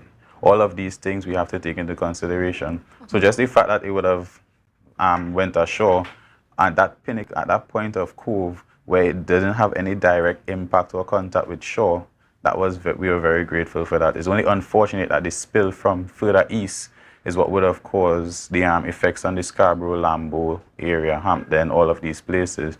Also, what we realized is through the cleanup efforts, there's a lot of longshore drift, as well as the high tide and low tide. So one day you might pass and you realize the sea is looking very nice and it's looking clean and we've seen a lot of progress. And then you might pass another day and there's the high tide. So the high tide will pull whatever is on the shore back into the ocean. So it's a repeating effect. So it's only going back and forth and back and forth. So it's very difficult to deal with, especially some of these areas along the Lambeau stretch. They're hard to access, especially utilizing heavy machinery. Yep. So it's a kind of a task with the environmental conditions as well as the geographic layout of the land. But we are lucky because where it landed, the majority was able to catch the current to take it further out to sea where there is less impact. Yeah, that's very correct. So that's something we're very grateful for.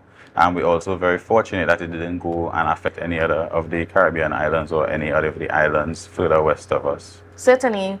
But of course, this in itself, it is a lesson for the rest of the Caribbean in terms of how are we ready for something like this happening? Because unfortunately, there are those nefarious activities happening within, and we don't always know what's going on and what's going and coming. So we have to be prepared. It's very unfortunate, but we have to be prepared.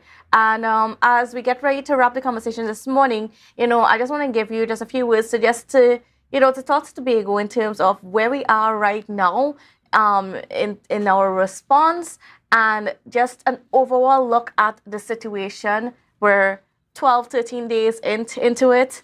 Yeah, go ahead. Okay. Well, we began the cleanup at the Scarborough area because we wanted to ensure the operations at the port were not affected. We also looked at the eco-sensitive areas like the river mouths, etc. So we'd have boomed off these areas. Booming meaning using flotation devices to ensure that the thick oil-like substance doesn't go upstream. We placed the containment booms as well as absorbent booms. So the absorbent booms would accept or absorb any spillover from the regular booms. So that was one of the first things we did. Now the cleaning is taking place. So we try to clean from Scarborough and we head in to the west. So we're going with the current basically. Because if you try to clean from Cove, come up, it's going to be much more difficult. Now, like I said before, the environmental factors such as weather are making a big difference in the cleanup progress, because sometimes when there's high tide, they have to stand down the operation based on the level of cleaning. As well as for persons who are interested in wildlife, there are a lot of wildlife capture and rehabilitation and relocation taking place. So they do go out into the rivers as well as the eco-sensitive areas. They would remove the wildlife, clean them, and based on the level of impact they have, they would either rehabilitate them or just relocate them to a safer area. 1 and 2 animals would not have made it, but a vast majority, over 80% of them, would have been survived and successfully relocated and been rehabilitated. As it relates to the school aspect, we know the air quality was an issue along the coast.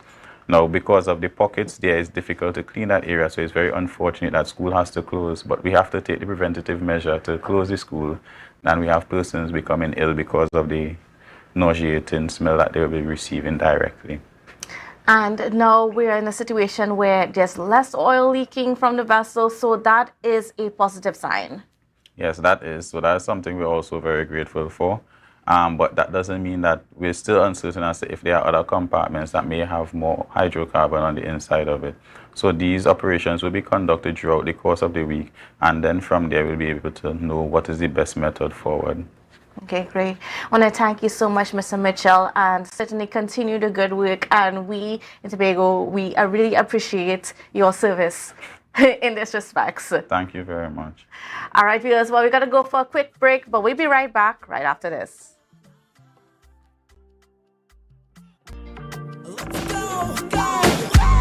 It's a brand new morning, rise up to a brand new dawning. As the passion start to rise, the energy fill the skies.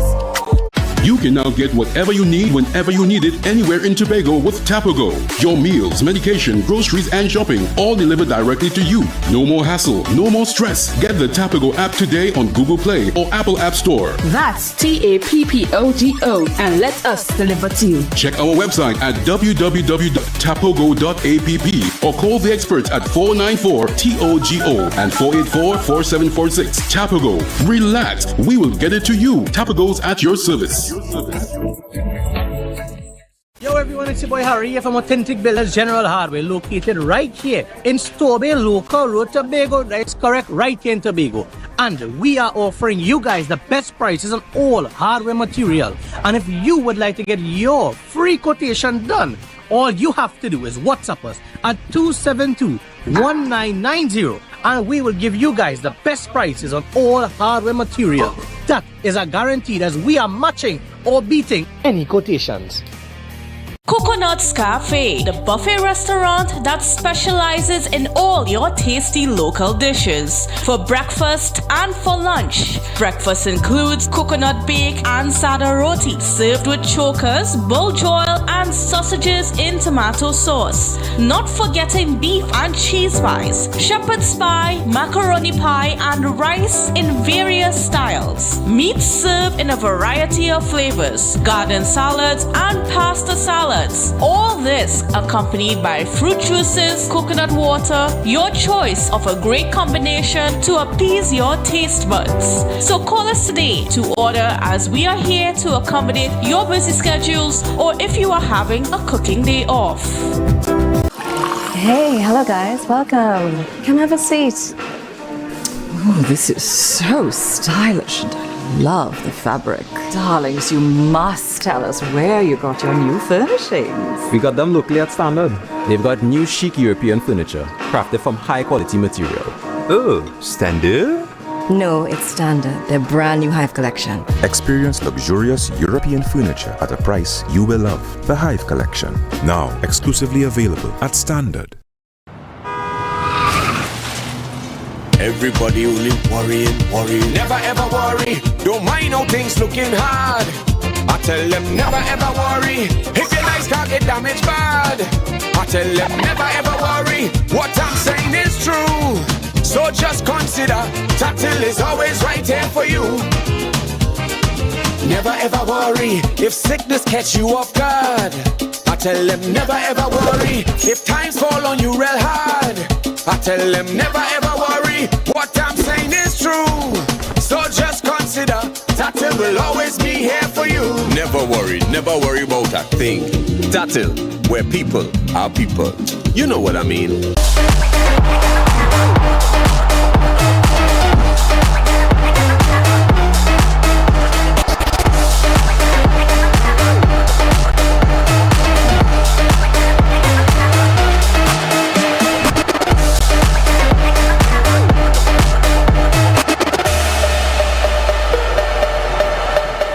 The Division of Settlements, Public Utilities and Rural Development has relocated its Crown Point office to Glen Road in Scarborough to better serve you, our clients. Our main office is located at the corner of Glen Road and Glen Road Branch Number 1, the building formerly occupied by Coastal. Our grant and electrical inspectorate services can be accessed at Number 2 Montessori Drive in Glen Road, Building 1 and 2.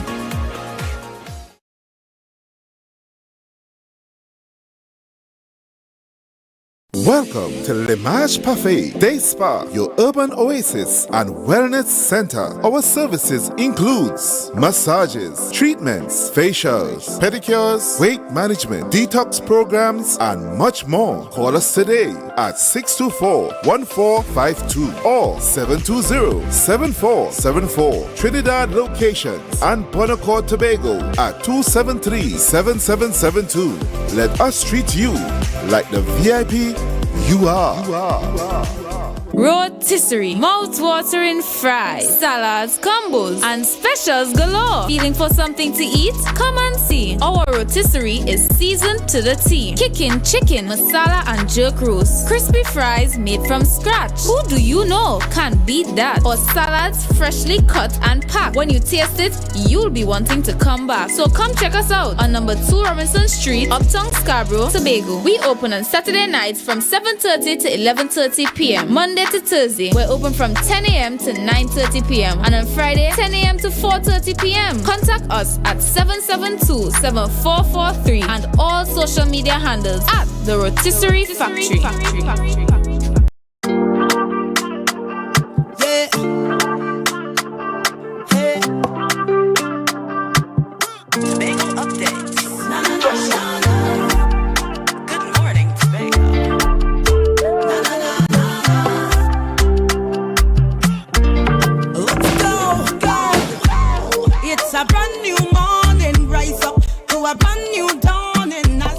Welcome back to Good Morning Tobago on Tobago Updates. Well, viewers, we are switching gears to something a little lighter within our space, and that is a new podcast that has taken Tobago by storm. We Don't Give a Sip, the podcast, and it's being hosted by Creed and Lady Lats. And a special good morning and welcome to both of you. Yes, good morning and welcome. Appreciate for having us. Thank you. Certainly. Now, what is this podcast? We Don't Give a Sip. Tell me about it. Okay, well, We Don't Give a Sip is basically the aspect of information, the aspect of knowledge. We are at an age now where knowledge is accessible, right? It's just that some people choose to pay attention, some choose to just take it from somebody else. So, and more so in regards to experiences, right? Where we believe that, if you didn't come from the church, or if you don't come from mommy, or you don't come from daddy, is then that if you didn't come from them, then it's not credible, And so we decided, to come with an aspect or a theme or a concept where we could be able to say, hey, well, we're telling it all, right? And as well create a platform where everybody else who would want to be a part of it, or who would like to be a part of it, to come and tell it all, right? Share your perspective, share your opinion, because we realize that the only way for us to develop is if we share ideas, right? If I keep my idea to myself, right? And she keep her idea to herself, you keep your idea to yourself, how are we going to grow as a society, or how we going to grow as an individual? Because sometimes we don't give us sip is because if you lock yourself in and they say, okay, I have to talk about this and I talk about this, and you rush to social media to post up something, and then after you can't talk about it in public, or you can't talk about it to my face, then what's the use, right? When we could actually have a civil conversation, sit down, we have a discussion, and see how we go from there. If it applies to me, good, I go take it. If it does not apply, okay, I'll leave it where it is. And for the viewers who don't know, of course, you're a reggae artist. Yeah. And of course, this is your wife as well. Yeah. So Yeah. tell me about that dynamic of this being a husband and wife thing that you guys decided to do, Lady Nats. All right, well, we've been married for 12 years, going on 12 wonderful years, I must say. And everything that we do, we basically do it together, right? And so anytime we go anywhere, you would see him, you would see me.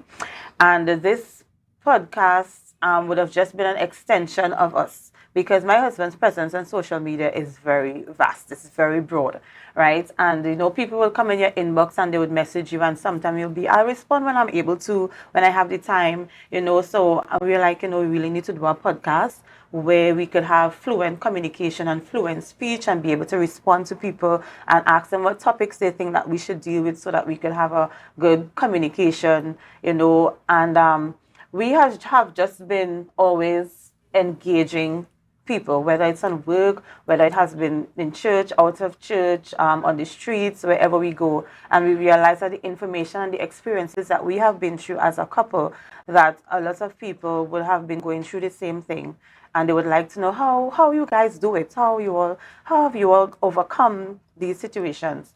And because of that, it was very much impressed on us that, we could really help a lot of people in a more broader way, right? So I appreciate the relationship that we have, because it hasn't always been like this, but I don't think it has been the worst, because we always try to communicate in a type of way that even if he's upset or I am upset, we get to that point where, it's okay. We could sleep and be normal. I could still hug you. I could still touch you, that kind of way.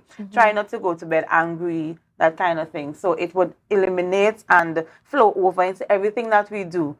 So this is just who we are.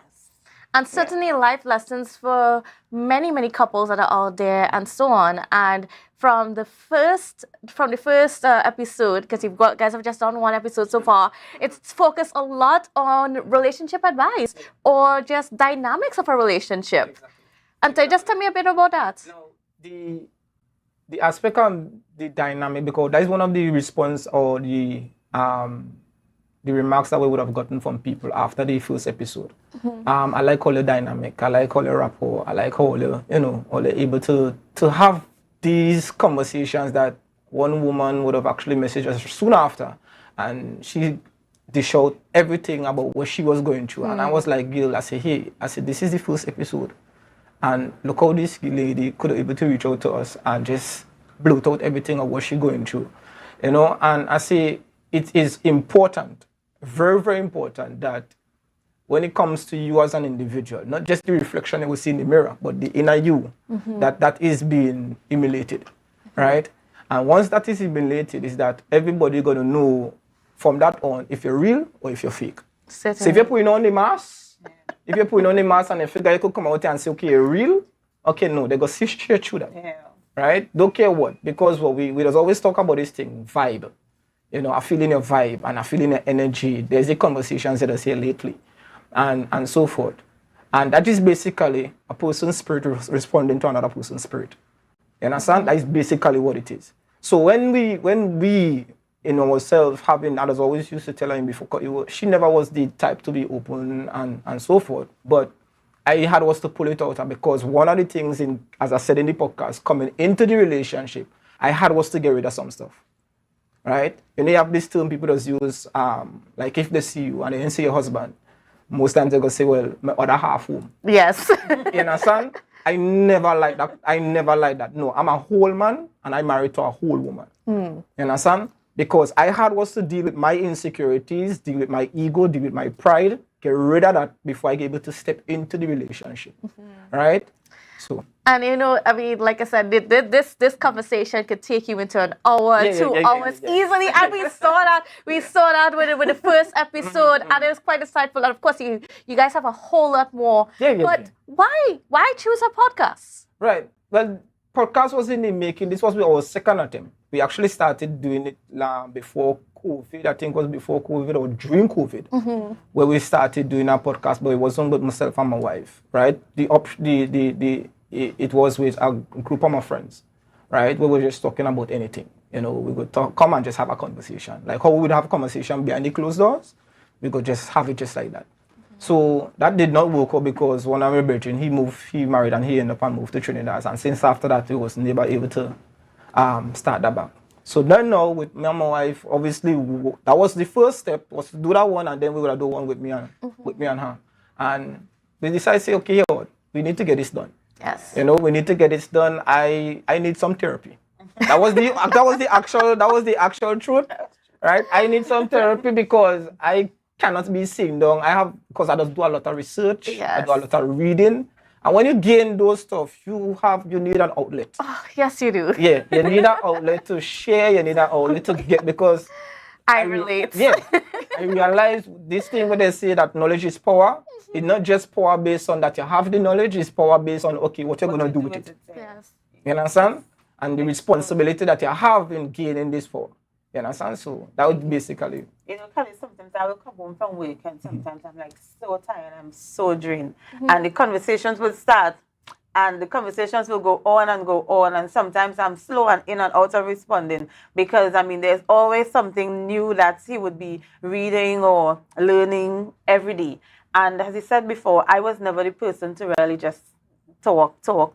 I am just mindful of, you know, who I share information with, and that would be because of experiences in the past of hurts and deceits and backbiting and backstabbing and all these kind of things. So what would have happened, you know, in us coming to this point, I would have also realized that I taught for 4 years, right, high schools. And, you know, I would have had some experiences that I was able to share with students at that point in time.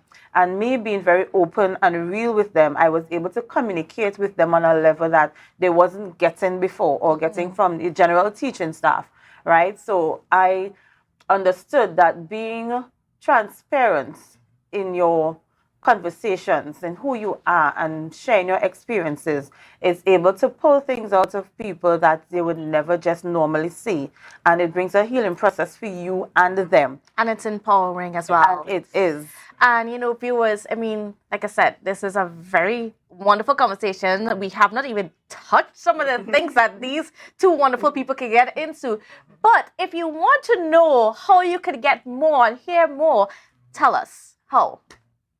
All right, so we are on Facebook and we are on YouTube. So the podcast is We Don't Give a Sip, right? So you could look on Facebook. It's at Wild Child Media 868, and it's Wild Child Media.